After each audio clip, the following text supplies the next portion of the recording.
Hi, I'm Brant Menswar, and welcome to my show, Just a Moment.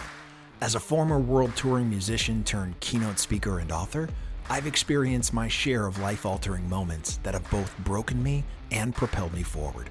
How you leverage those moments or push through them will define your destiny. Each week on my show, I'll provide tools on how to maximize those moments, as well as interview some of the most successful entrepreneurs, entertainers, and athletes on how the power of a single moment changed their life.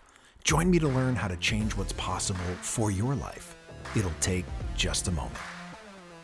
Today, we are joined by Meena Krenek, an award-winning architect and designer whose gift is turning spaces into stories. As the global practice director for venues interiors at HKS, she's leading projects that don't just shape environments, they shape culture and connection, just as you'll discover in her unforgettable moment. I'm Meena Krenek, and this is my moment. I grew up in Reading, Pennsylvania. Reading is on the Monopoly board, small town outskirts of Philadelphia. I remember when I was little, we would go to a farm to pick up our milk and our eggs. Like, it was definitely Amish country. Reading is really a small town. There wasn't a lot of people that looked like me there. I grew up with very tight-knit friends and in a tight-knit neighborhood. My dad is an engineer, and my mother was a stay-at-home mom, but then went back to school for being a medical lab technician. I have an older sister and I have a younger brother. I'm in the middle. My sister is 7 years older than me, and my brother is 7 years younger than me. So I really consider us like actually only children because we're like so separated. I would definitely say my sister had an influence on me because she was my older sister. She kind of treaded the way for like me being able to do certain things. But my brother was the boy of the family, always seemed to get to do whatever he wanted to do. But loved being a middle child. I felt like I seemed to grow into my independence. I came from a very conservative family. Education was really important to my immigrant parents. Both my parents are from Trinidad. Growing up in my household, I think because my parents were quite conservative, I rebelled a lot as a child. I would definitely say I'm the black sheep of the family. I remember at one time my parents were like, there's only certain science degrees that they wanted me to go into, and then when I said I wanted to go into architecture, they were like, oh, that's out of their realm. They just didn't like that concept. They just didn't know anybody that was in architecture, and they were very hesitant for me to go into the program. Despite her parents' hesitance towards her dream career path, their emphasis on education, strangely enough, put Meena on the path to pursuing her dreams. Every Saturday, like when all of the other kids were watching cartoons, they would put me in the Reading library, and I would get these books and I would draw inside the books with a piece of paper. I would draw like all the Dr. Seuss characters. And I do remember opening up these books, and I really felt like all of the drawings became 3D, like everything came off of the page. So I do think I had a very huge imagination. I used to get really excited, I think like every child. I'd go under the kitchen table, the dining room table, and I'd create a shelter and make up stories. Then there was this whole stage of the Smurfs and the whole world of imagination of Smurfdom. And so I started drawing all of the Smurf world and the world of imagination of like mushroom homes and so forth. So yeah, I think I had a really wild imagination as a child. And so I was very much into creating shelter even before I was an architect. Abstract ideas and an affinity for design slowly began to solidify itself into a clear dream. As Meena got older, threads of her interest started to weave together. When I was younger, I saw a home where it had a bridge that took you to it. It was a suspended home on piers. And I just thought that was the most fascinating thing as a child. I really enjoyed this whole concept of buildings and homes. So I think like I've always been drawn to structure and creation of space. I loved Legos. I think that was a common thread of building things and making things. Even if I look at some of my writings from Montessori, like it always says I loved blocks. The other big thing that I think was always in me is illustration and graphics. So when G Whiskers, the store, came out with Hello Kitty stuff, I would always draw all the graphics and the fonts. If you think about what I do today, design and voice came together. I gravitated towards that as a child as well. With her childhood at an end and her college years at the University of Tennessee about to begin, Meena completed a rigorous 5-year architecture program. At its end, she hit the ground running with opportunities that took her to foreign shores and fast-paced studios. So I fell in love with an architect. He's from the Cayman Islands. I spent some time in the Cayman Islands, had a great ride in the Caymans, worked for a small design firm down in the Cayman Islands. Wasn't a good fit, but then I came back to the States and was in Washington, D.C., working for a big design firm, and just fell in love with design. I was fascinated with the big ones, the Genslers, the Perkins and Wells, like always thought of them as the Harvard of designs. And so went and worked for them all. And so I think that's where it all started, my love for creativity and design and working with some of the most creative leaders in the world. So that's where I started. I started at Gensler, and it's just been a great ride since then. You know, I think about architecture and design, and it's such a apprenticeship world of thinking, right? You're always in this kind of world of learning from others and growing from others and wanting to be around individuals that can help you evolve and grow. And I think at the time in my early points in my career, I wanted to be around designers and other colleagues that I could learn from. I just wanted to absorb and be in the right places to just be challenged and just learn, because there's so much in our industry, and at that time you don't know what to specialize in, and you just want to be around people that excite you about the business and excite you about creativity.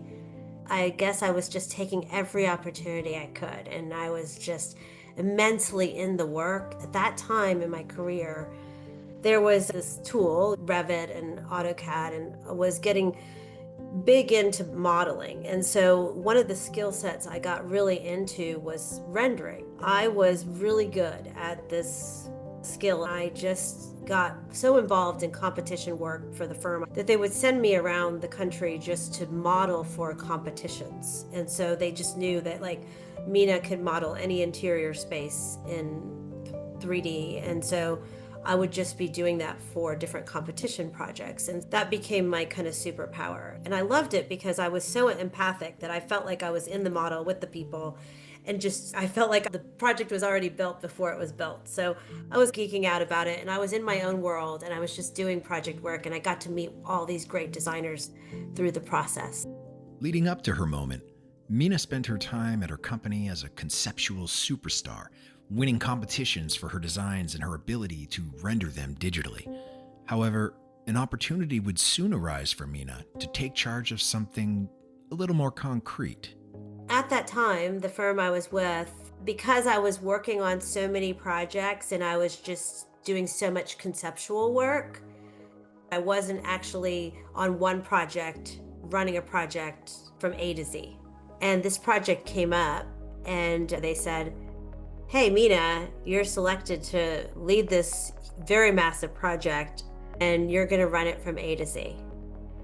Also at the time, the woman that was expected to run it had gone on maternity leave. I wouldn't have got the opportunity if she had not had the child.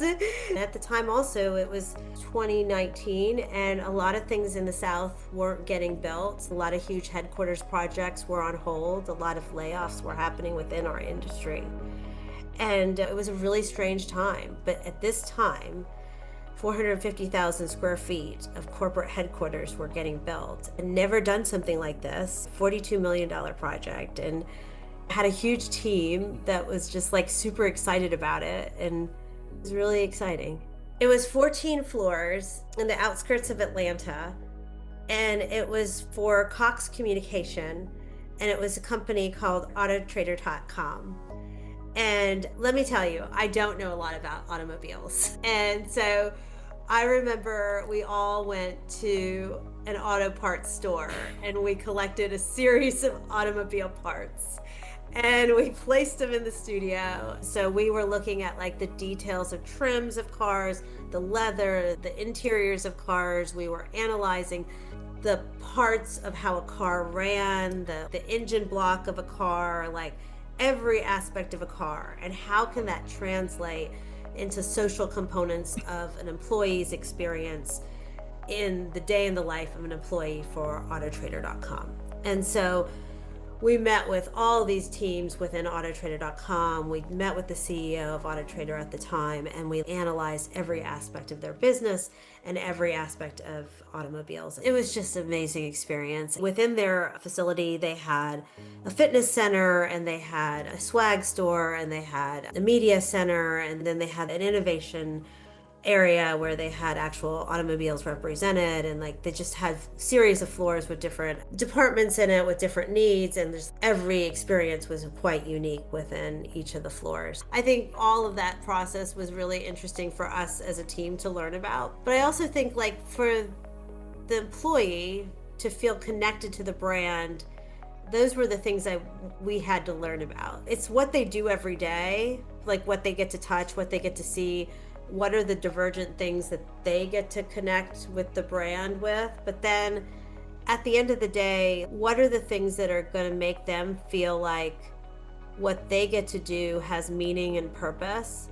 And so whatever we can create in that space that is visually stimulating, inspiring, that makes them feel like they're part of something bigger than themselves is what we wanted to draw out of everything we learned. So it really involved a great level of detail and thinking. With her project completed, Meena took a moment to reflect on her accomplishment and ultimately realized what made designing matter to her, answering a question that has forever fueled her fantastic career. This project's about 25 minutes from where I live. And so for weeks on end, going through the construction administration phase, we would be up there every week, working with the GC, going up all these floors, and contractors and subcontractors on every floor, working with everybody to button it up. And so I saw all these floors get built, and every day there would be tons of questions that would come your way. And like, it just learned so much. Anyone that's gone through the CA process realizes how intense that process could be.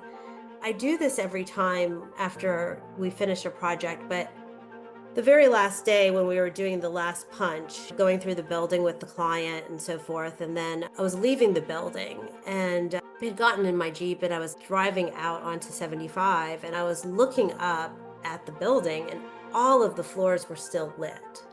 And what we had done at the core of the building was we created this engine block, which is related to cars, but it was illuminated, and we had created a gradient wall covering that went up the whole building. So it actually looked like speed of a car and an automobile. It's like having a child, right? Like you have just given this to your client, and you've spent 18 months talking and building up this vision for him. And then you're leaving the building after the punch, and you've given the child to the client. You're giving it away, and you're looking up.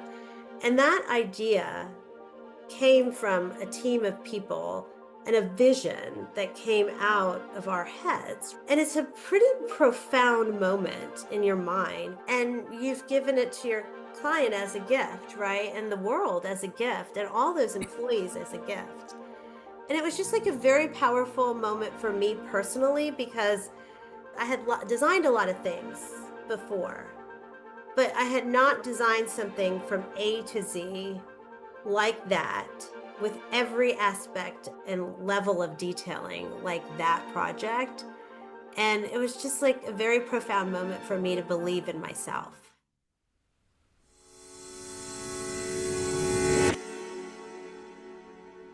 Feeling lost in the noise of social media? Inspo cuts through the clutter, connecting you directly with real insights from real experts and industry leaders. It's a new social network dedicated to knowledge sharing, industry insights, and thought leadership. Get the latest from top minds in your field, or build your own thought leadership portfolio on Inspo. Already trusted by thousands of professionals worldwide, be part of the conversation and download Inspo Experts today on the App Store or visit www.inspo.expert. Meena Krenek, welcome to Just a Moment. It is so good to have you here. Thanks, Brett. It's great to be here. Listen, what I love about this is I can actually like visualize this moment. And sometimes it's hard to do that, but I can see you like crouching down, looking up through the windshield at 14 stories of your creation. And I think that, especially when it's a project this large and it's something that when you're dealing, it's so compartmentalized, you know what I mean? In a way of each floor is its own thing, but to see it all together as one and to see it come together as one, as you had designed it, as you had imagined it in your head, is such a powerful thing to see the sum of the parts, right?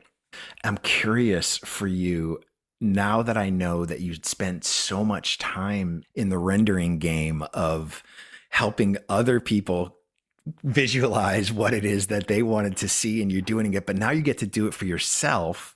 What is that feeling when it's not just in your head, it's not just in the computer. Now it's actually real life that you can physically walk through it. It's probably the most like surreal thing in the world, right? It's probably the most exhilarating thing I've ever done. The one thing that drives me in life is just to be able to have those things happen, right? Like everything we do, like paper architecture, anything that comes out of our brain. I recently passed the IIDA's future certification, like a certified design futurist, and everything I dreamed about in that class, I was thinking to myself, like, I want to just build all those things. That's all I want to do in my lifetime. And so having something built that comes out of your head, that's all you want to do in life. If you could get those things to happen, it just feels like you just feel so accomplished. The coolest thing about all of it is this when you see people in it, you're like, oh my God, they're acting and behaving the way we thought they would do. Like they're Yes. socializing or they're bonding. They're I having a love good it. meeting in there. That's amazing. So I guess I'm curious where the creativity for you, like when you approach a project like this is not, hey, look, here's a little something for you to sink your teeth into. This is a massive project with hundreds of people involved in it and so many moving parts that it's daunting. There's no question. But I'm curious for you, do you approach things like this by setting boundaries first to have a structure in place to go, we can go here, but we can't go there? Or do you just go, let's just dream something up and then we'll worry about if it's possible later? It's interesting. I have to hear the meter of the client. Like the client has a concern or a problem or a design brief, right? Client comes to us with, "Oh, thinking about this." We got to figure out like where's their extension. Yeah. So I guess I'm always like wondering, like I trying to figure out like how far there can we take them? And then I So want to test it. if you look back at your career and look back at some of your earlier work, do you look at that and go, that's 100% me? Or do you look at that and you go, God, I can really tell what I was influenced by at that time? I think younger work, I was definitely influenced, yes, because it was like I was searching. Then I found my like thing where I was like, I have to get this message out that has to be said or a voice that needs to be heard. It could have been the client's voice, but it had to be a reflection of how I said it or a representation of how like I would use lighting that way to Yeah. reflect their voice, or I would Yeah. use sensorial things. I'm always curious when I see different designs of how much they are reflections of what was happening in that moment for that designer. And it's why I think it's so important that designers learn how to be intentional with what they're putting into the world because it is a reflection forever, not just for now. So to be able to go back to those things 10 years, 20 years later, to be able to look at it and go, gosh, I was really deliberate with what I did here, as opposed to, wow, I really jammed that puzzle together, not exactly how it was designed to go, but Yeah. I hammered it hard enough that I made the pieces fit. Yeah, not to be negative, but then there's people that shouldn't be designing because then they're putting this thing in the world that isn't the truth or it's not quality or it's not representation of something. And I would want our people or patrons or guests or anybody that experiences our spaces or experiences your music to feel something, Yeah. walk away with something. My wife and I took my parents on a trip last year. We did a Viking river cruise, the Castles and Cathedrals tour, right? From Amsterdam to Switzerland. And we had an opportunity to go into some of these basilicas and cathedrals that were built 900 AD. Just insane. I'm curious for you, what comes over you when you walk into a building that's 1,000+ years old and it's just stunning? I don't know, even just you saying that gave me goosebumps. I'm like, what's happened here? Think about all the things that have happened in those spaces. If you could try to imagine and put yourself into people's shoes, like what happened in these environments. And it's fascinating. You want to feel what those people felt in those spaces and just it's amazing, right? All the detailing sometimes in those tile work or it's pretty, it blows your mind. You're like, what did people see? What did they feel? What did they smell? What did they taste? What did they put in their mouth? Like all of that stuff just blows your mind. This is why you're amazing at what you do. Do you know why? Because I think there are a lot of people that in your shoes with what you do for work that would walk into a place like that. Your first thing is think about all the people and everything that's happened here, all the experiences that have taken place. I think most people would go, I wonder how they did that. How did they build that 1,000 years ago? Because they didn't have the cranes and the this and the that and all the tools that we possess today. But I think what makes you incredible is that you start with the experience, and that is what people care about and remember. They don't care about the how, they care about the experience. And I think that's unique to you, and it's why you're as amazing as you are. Oh, that's so kind of you to say. It's true. No, it's just I thank you, Brett. You have the ability to the fact that you said that about me and we're just getting to know each other. Thank you. That's incredibly kind. It's So, blindingly obvious to me, like blindingly obvious, that this is what separates you, is that when you think about experience and the things that have happened in a space before you think about the space, it's a unique view that you take. It's about what it feels like and all the things that are going to happen in that space for you. And that's, to me, I wish more architects would think through that and more designers would think like that, because when you lead with the experience, you lead with the emotion of the mhm. experience. And it's the emotion that matters. Like you've said before, I've been into buildings, you walk in, you feel nothing. I've walked into other buildings and been so overwhelmed emotionally for nothing. I can't even put my finger on Yeah, what it is that's doing it, but I just feel emotionally overwhelmed. God, that's the magic, right? That's the secret sauce. it is the secret sauce. So, real quick, before I let you go, moment you wish you could get back.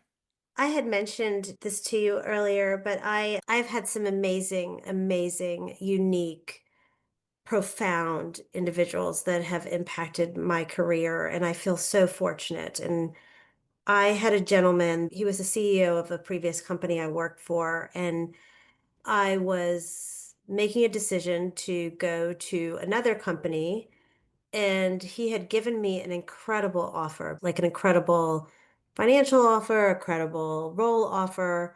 But for some reason at that time in my career, I decided to leave the firm I was with and go to another firm. And I remember, I think now back to the importance of when people understand you and understand your drives and the way you tick and the way you work and just like your unique sauce. I think it's really important to be aware of that because I don't think everyone gets that about you and your specialness. And I think at the time I didn't know that the CEO understood me that deeply. And I think about that offer sometimes that he provided. It was so long ago, but I thought that other company was like the Harvard of the design. It was the biggest firm in the world. And I thought, oh, I must go try it. But I realized that at the end of the day, regardless of the size of company or all these great design firms in our industry, It's all about the people. There's good people at all these great firms, but you want to be around people that are in it with you and are just give you the energy to just want to do great things together and collab with you and just meeting people and connecting with people is just what makes life rich. And I just think about that moment sometimes and I'm like, what if I did take that gentleman's offer? It's amazing. If someone wants to continue to follow you on your journey, what's the best way for them to do that? Yes, please befriend me on my Instagram page, Meena Krenek. And also feel free to connect with me on LinkedIn at Meena Krenek. Amazing. Listen, thank you so much for spending some time with us on Just a Moment. Thank you so much, Brett. This has been great. I really love our conversation, and this was so special. So thank you. Of course. Thank you for joining us on this episode of Just a Moment. Make sure to subscribe to our podcast and tell a friend or two about it to help spread the word so everyone can find a moment that inspires them. Don't forget to leave us a review and check us out on the web at justamomentpodcast.com. Just a Moment is produced by Natalie Von Rose and Brant Menswar. For more inspiring shows like this, visit surroundpodcasts.com.